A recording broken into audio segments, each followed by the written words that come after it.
भूखा राजा और गरीब किसान की कहानी। सालों पहले एक नगर का राजा अपने राज्य में रात को अपना रूप बदलकर घूमता था। वो रूप बदलने के बाद लोगों से मिलकर अपने यानी राजा के बारे में जानने की कोशिश करता और उनकी समस्याओं को समझता था। एक रात जब वह नगर घूमकर आया तो अचानक जोर से बारिश होने लगी। उसने देर किए बिना एक गरीब के घर का दरवाजा खटखटाया।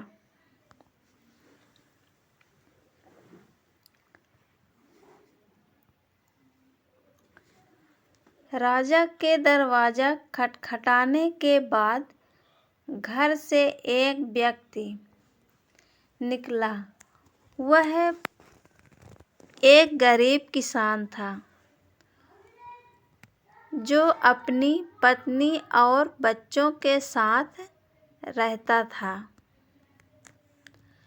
बारिश तेज थी तो किसान ने राजा को अंदर आने के लिए कहा।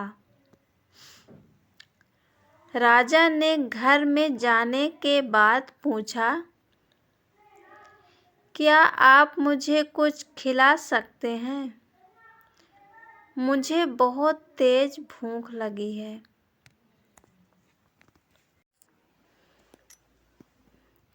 वो गरीब किसान और उसका परिवार 3 दिनों से भूखा था और उसके घर में एक भी दाना अन्न का नहीं था।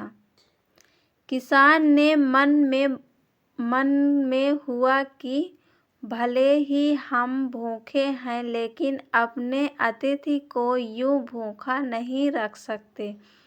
अब किसान ये सोच कर बेचैन हो गया कि अपने अतिथि का पेट कैसे भरा जाए।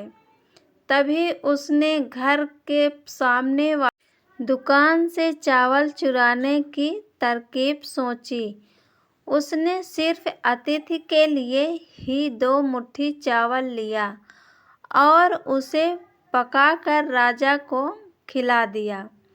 तब तक बारिश रुक गई थी और राजा अपने घर चला गया।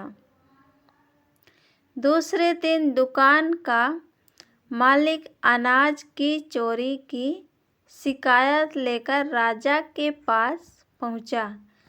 राजा ने दुकान के मालिक और उस गरीब किसान को अपनी सभा में प्रस्तुत होने का आदेश दिया।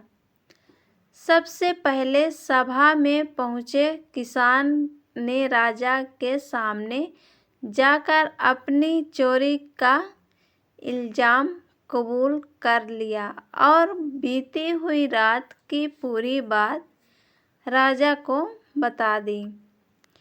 किसान राजा से कहता है कि मैंने चोरी की लेकिन मेरे परिवार ने उस अनाज का एक निवाला भी नहीं खाया। गरीब किसान की बातें सुनकर राजा बहुत दुखी हुआ और उसने किसान को बताया कि अतिथि के रूप में मैं स्वयं तुम्हारे घर आया था। इसके बाद राजा ने सभा में पहुंचे दुकानदार से पूछा कि क्या आपने अपने पड़ोसी को चोरी करते हुए देखा था? दुकानदार ने जवाब दिया कि हाँ, मैंने इसे रात में चोरी करते हुए देखा था। दुकानदार की बात सुनने के बाद राजा कहता है कि इस चोरी के लिए मैं पहले जिम्मेदार हूँ और फिर दूसरा तुम हो, क्योंकि तुमने अपने पड़ोसी को अनाज की चोरी करते हुए देखा, मगर कभी उसके भूखे परिवार को नहीं देखा। तुम अपने पड़ोसी होने का धर्म बिल्कुल निभा नहीं पाए। इतना कहने के बाद राजा ने दुकानदार को सभा से जाने के लिए कह दिया और किसान की अतिथि निष्ठा भाव को देखकर उसे 1000 सोने के सिक्के इनाम के रूप में दिया। कहानी से सीख: अगर कोई आसपास रहने वाले मुसीबत में हैं तो हमें उनकी मदद करनी चाहिए। ये वीडियो